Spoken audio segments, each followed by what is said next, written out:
This is Woodwords the Podcast, a production of the Kansas City Woodworkers Guild, with host Kevin Thomas and producer Chris McCauley. Here's your host, Kevin Thomas. Welcome back, everyone. This will be our final Woodwords podcast here for the year of 2021. And today we got a special one for you. We have, this man is a legend here at the Guild. He is, if you need a jig or a fixture, he's the man you go to. He is a former Guild president. He has been the Guild training director and has been given the title by our current training director, Norm Carpenter, of Training Director Emeritus. I am thankful to be able to call him a friend and a mentor. I am one of his biggest fans. His name is David Kraatz. Dave, welcome to the show. Well, thank you, Kevin. Thank you for inviting me. With that kind of introduction, I think maybe I better do us both a favor and quit while I'm ahead. We can cut this short. That's very generous of you. Thank you. You're welcome. We're going to get you started like we start everybody. How did you get your start in woodworking? Well, it's a long story. It was so long ago I almost don't remember, but I'll spare you most of the details and get to the woodworking.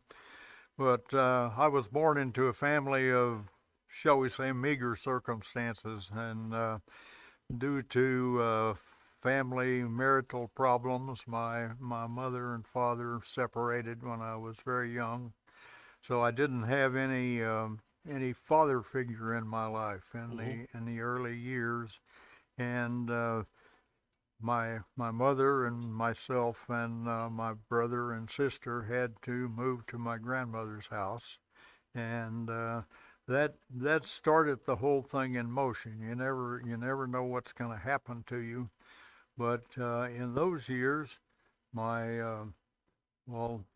uncle, my mother's brother, was an old bachelor, and or they called them old bachelors then. He was just a bachelor, unmarried, and always had been. And he was basically a journeyman cabinet maker, house builder, cotton gin operator, kind of not necessarily itinerant, but he accepted jobs wherever the jobs were, being a product of the Depression, and he kind of lived where he worked, either in a boarding house, rooming house, or with someone.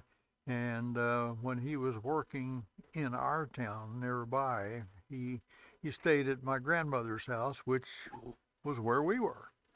And he kind of took an interest in me, and I, of course, gravitated to him, being a man guy, and he did things that I was kind of fascinated with, and he overwintered at my grandmother's house when the year I was 7 years old. I was about 7.5, and he was rebuilding her kitchen. She had a small grease fire and did some damage, and he was rebuilding her kitchen.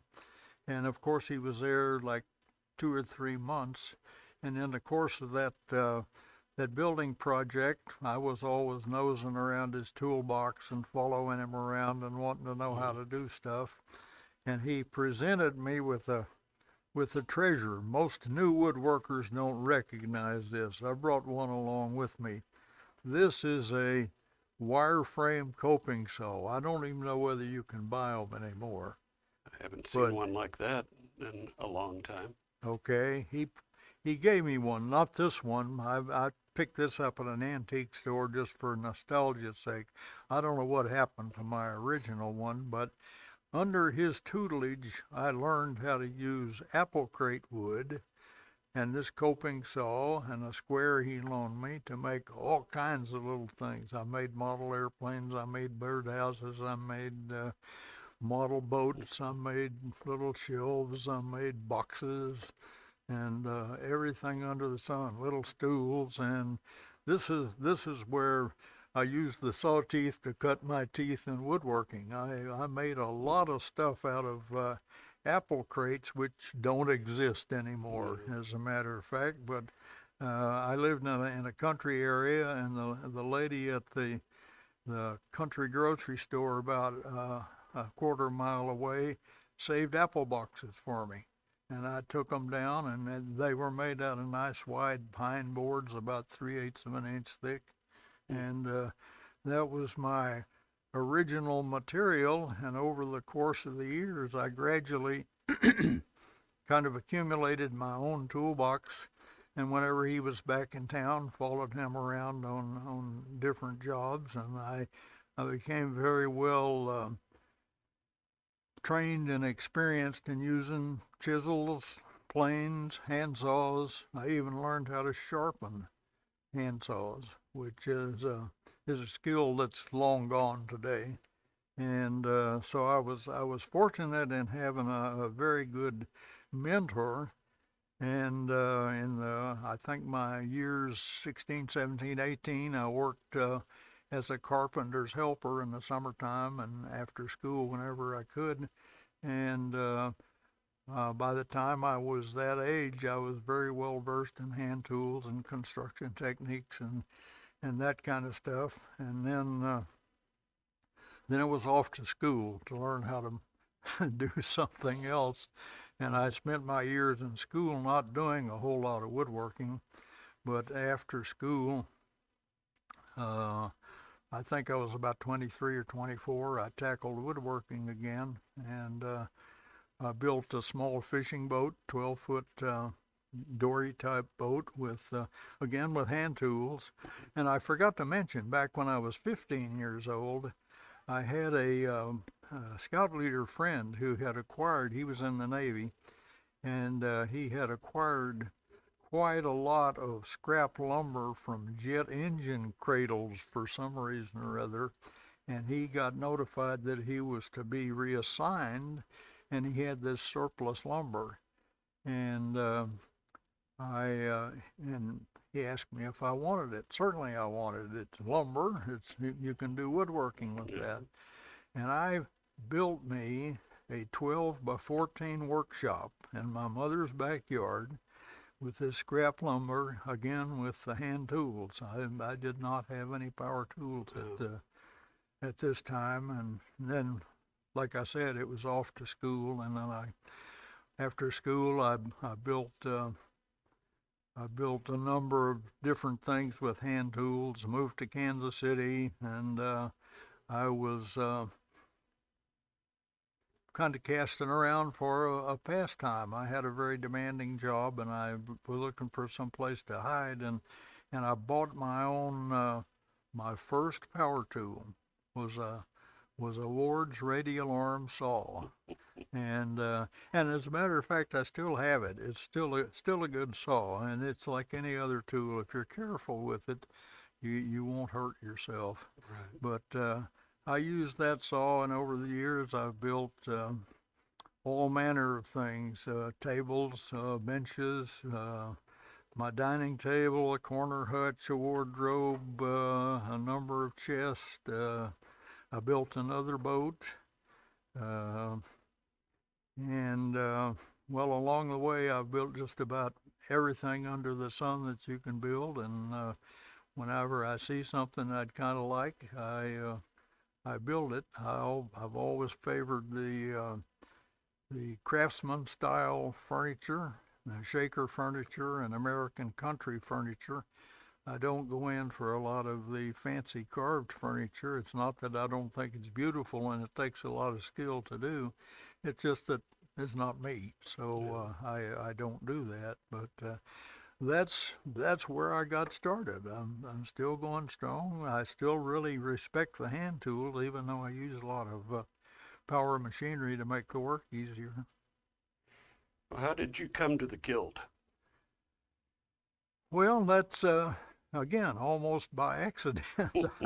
I didn't know about the guild. I was known in woodworking circles in the Kansas City area because of some of the things I was doing, and I was acquainted with the people at Paxton's and Shooties under the old management, and I was known in Kansas City. I had demonstrated in a number of woodworking shows, and I conducted Dulcimer classes for the Parks Department and for Paxton's, and so I was woodworkers knew me, and I knew quite a few woodworkers, and I was acquainted with some of the suppliers.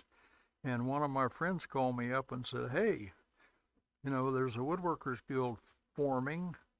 Are you interested?" And I said, "Well, yeah, I didn't know about it." And he said, "Well, go with me still met on Wednesday evening." He said, "Go with me.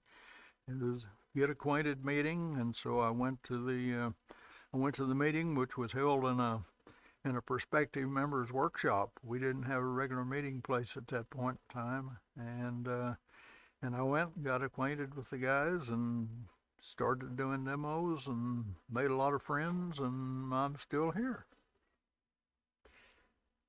Well, through the years, you've become known around here as the Guild's jig master. You've even earned the praise of Nancy Hiller. And what is your secret?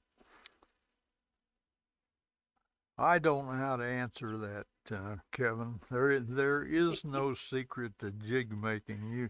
You just do it. That tag came from the guild, and when we did our original Andres project for the I think it was about 90 Swiss peasant board chairs, and one of the characteristics of these chairs is they had 8-sided tapered legs, which is a very tedious piece of woodworking to execute if you know what that might look like. It's just a stick, but it's tapered, and it's got 8 facets on the leg, and it's got a tenon turned at the top. And we needed a way. You can imagine 90 chairs, that's 360 legs. How do you make those? So I set my mind to it, and I made the jig to make those 8-sided tapered legs, and it worked out very, very well. And as a consequence of that, on follow-on Andres projects, I made a number of other jigs. One for routing the splat back, one for routing the seat to back joinery. I made the jig for the complex angle drilling the bolsters for putting the legs under the seat, and I made the jig for making the little tusk pins that go in the through tenon for the tables. So over the several Andres projects, and oh yes, I made the jigs for routing the inlay on the tabletops. We made a number of 2, 4, and 6 place tables, and they were made out of maple with a cherry inlay around the edge banding. So I made all of those jigs, and they turned out very well. And Jim Bainey, and I think it was Jim Bainey or Erwin Kurtz, put that tag on me, the jig meister. So I've been any time I can make work faster, easier, or safer, I usually can sit down and dream of a jig, and there's really no secret to it. I'm not a really great woodworker, but by inclination and by training and by profession all my career, I have been an engineer, and engineers solve problems. And I had a special assignment. I was a systems engineer, which I worked at the interface of a number of different disciplines on projects, and I had to devise both mechanical, electrical, some even chemical interactive processes for marrying two kinds of systems together, and that skill kind of comes from my profession. But as a woodworking jig builder, I kind of happened into it by necessity. So that's the only explanation I have. There's no secret. Okay. Well, some of our newer or younger members might not be aware of this, but you're a luthier, and can you tell us about your work on that? Well, I'll show you my work. I knew you were going to ask me that question, and I brought a prop of, actually, this is the last instrument that I built during the COVID activity, and it's a mountain dulcimer, and I'll show you this, and then I'll tell you about it. It's this is the instrument, if you can see it. It's yeah, I can see it up on the monitor there. And it's basically a resonant box with a fretboard on top of it. It's got 4 strings, got a book match back that I make, and I kind of happened into this almost by accident, just like my way into woodworking and jigmeister and that kind of stuff. When my older son was like 10 years old, he was into American history and pioneer history, and he was an accomplished pianist even at that time. He'd taken piano lessons since he was like 6. And he was interested in early Americana.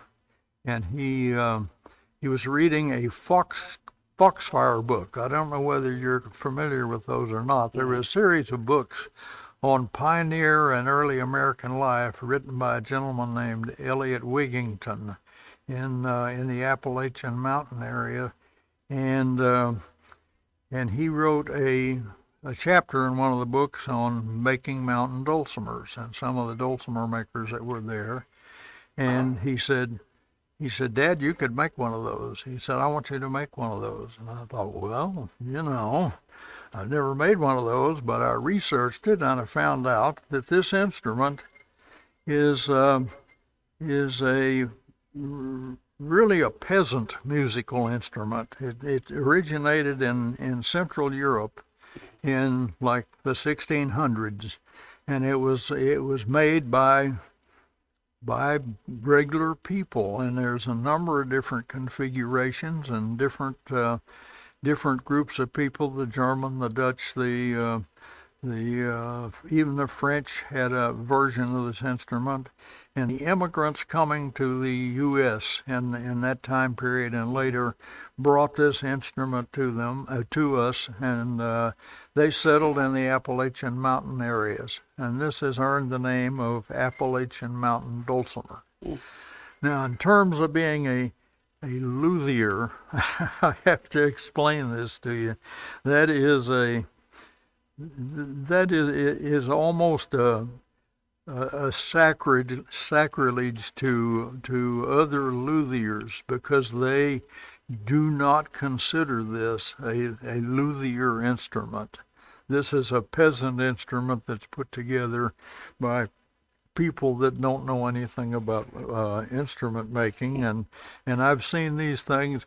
I've seen them made out of galvanized tin. I've seen them with fence wire for frets. I've seen them with everything under the sun for strings. I've seen them with screw eyes for tuners, and they're an instrument that's made by people who want to make music, and it's actually music in a very primitive way. It's a drone harmony instrument. The harmony is made by the 2 first strings and a diatonic or do-re-mi scale, and these 2 strings sound a drone chord accompaniment, and it's very reminiscent of the way a bagpipe is tuned. And so that's the dulcimer. I made one, my first one, and I showed it to my son, and he looked at it, and he said, I just wanted to see one. As far as I know, he never even plucked one or tried to learn to play it. His curiosity was seeing one, But the problem is, I was hooked. And since that time, I have researched and I turned into not a luthier, but a dulcimer maker, which the real luthiers claim is a different person, and probably is, because I never identified myself as luthier. But I got hooked. Over the years, I've made more than 400 of these. And I have probably, I taught classes for the Parks Department, and I taught classes at Paxton's craft shop while they were open. And I probably taught 80 to 100 people in the Parks Department and Paxton's craft shop classes to make these instruments. So there's a lot of them floating around that I have touched. It's a very enjoyable project and a very rewarding one, and I've met a lot of nice people through making these. So that's my experience as a luthier, if you want to call me one, but I'm not sure about that.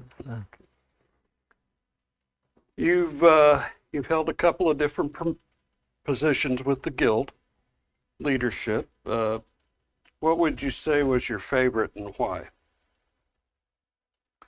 Well, I'd have to, without any reservation, say being training director, because when I started that, as you know, the guild was just moving into a shop like this, and we kind of exploded in membership because of the availability of the shop, and in our membership, even today, we have probably 50% of our people have never worked wood before. They come here because of the shop. They come here because of people that can show them how to do stuff. And when I stepped in as training director, we basically had no organized stepwise training program to prepare people for the steps of woodworking. And by that I mean, you start out learning how to operate the machinery, but then you make simpler projects and you want to move on to different things, and finally incorporating hand tools into your work, which in the old days, that was done in high school wood shops. People started out with hand tools and then graduated to power tools.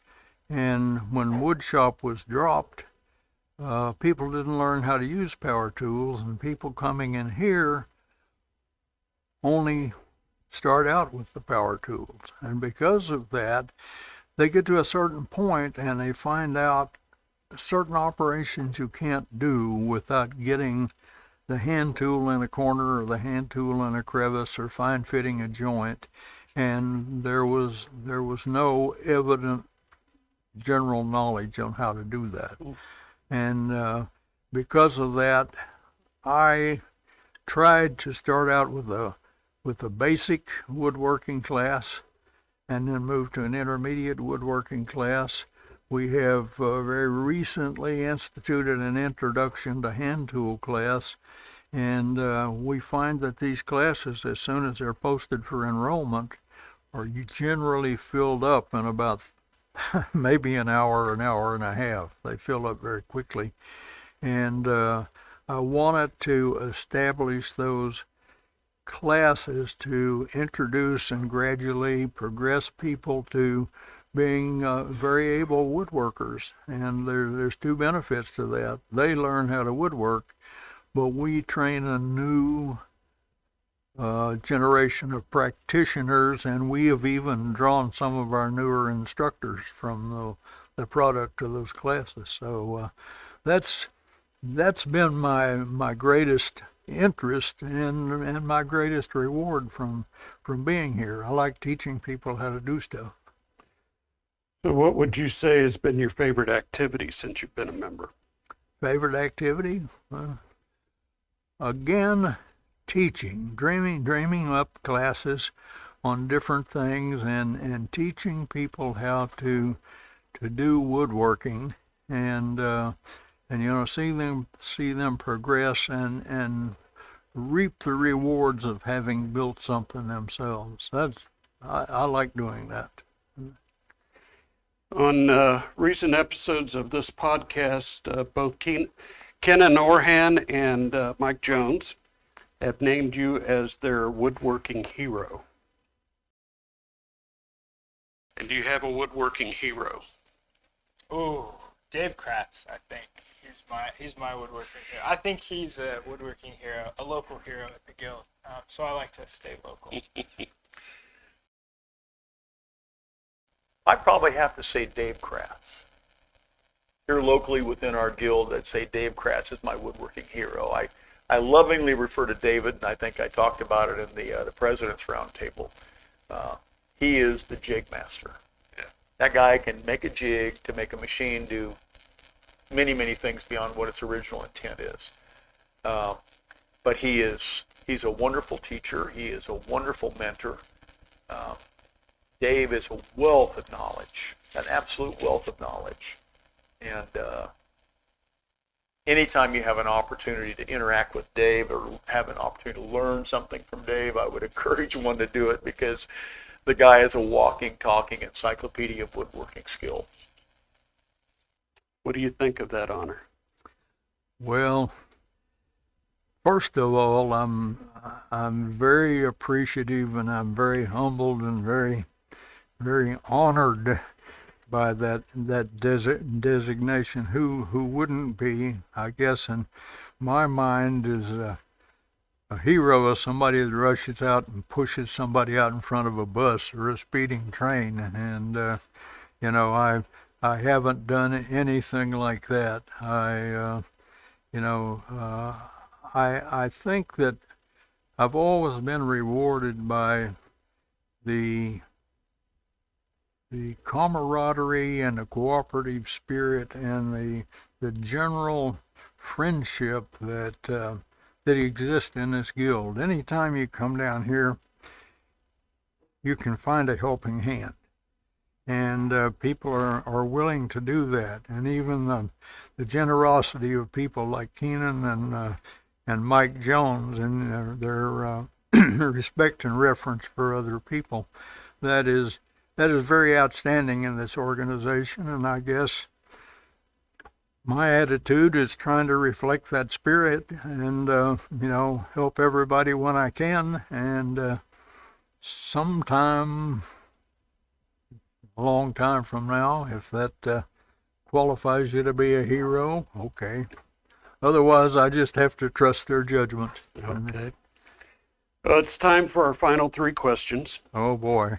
These three simple questions with simple answers that that may or may not have anything to do with woodworking. Oh, well. All right. First question we got is, I've been asking everybody, pins or tails first? Well, for me, I have tried it both ways, and I can do it both ways, and I might conceive of some instance where pins first might be easier or required by the project, but generally I go tails first because I find it easier. And do you have a favorite time of year or holiday? A favorite time of year or holiday? Actually, no. I favor the holidays when we can get our family together and enjoy each other. The rest of the time, it's, take it as the season goes and enjoy the festivity. Now, do you have a woodworking hero? And if so, who is it? Well, certainly after the story, you would have to say my uncle. Certainly, because he taught me, most of what I know in the early years, and it stuck with me. But I have studied a number of people over the years, and I read all the magazines and all of that kind of stuff. And I guess over the years, woodworking heroes, the person who got me really interested in the unique woodworking was James Krenoff wrote a number of books, and I I read all of his books, and I more than mimic him in his building technique. I enjoyed his approach to woodworking and the spirit in which he went with it. And Woodworkers, I have met Frank Kraatz several times, and I like his approach and his backstory. Again, he endured many things to get here to be one of our premier woodworkers. And I guess woodworkers in writing I've never met, but Christian Bexford to me is the best woodworker in print today, in terms of technique and in terms of simplicity of the work he puts out, but it's beautiful. And finally, Woodworking Magazine, or Fine Woodworking Magazine, has been a great help, and I've read every issue that came on, and I still think it's the best magazine on the market. Now, locally in the Guild, I've got to say that the most unsung hero in this shop is, and why can't I remember his name? Chuck Saunders. Keeps this shop running, and I've got to take my hat off to him every time I come in here, because if it wasn't for Chuck, the motors wouldn't be running and the saws wouldn't be sawing. He does a phenomenal job, and I think everybody that walks in the door should tip their hat to Chuck. For those who may not be aware, Chuck was just announced as our Lifetime Achievement Award at our last membership meeting. I was unaware somebody of that. was listening to you, Dave. Oh, okay. All right, everybody, that's going to do it for this episode. Please remember to do all the regular things: like, share, subscribe, comment, let us know how we're doing.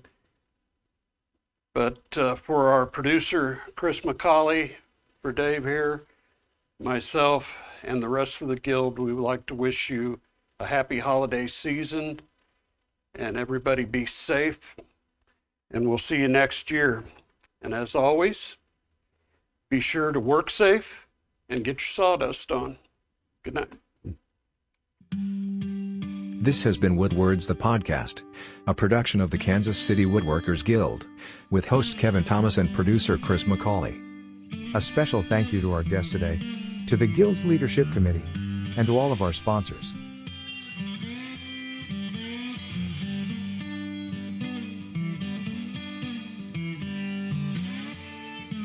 For more information about the Guild, upcoming classes, and events, please visit our website kcwg.org.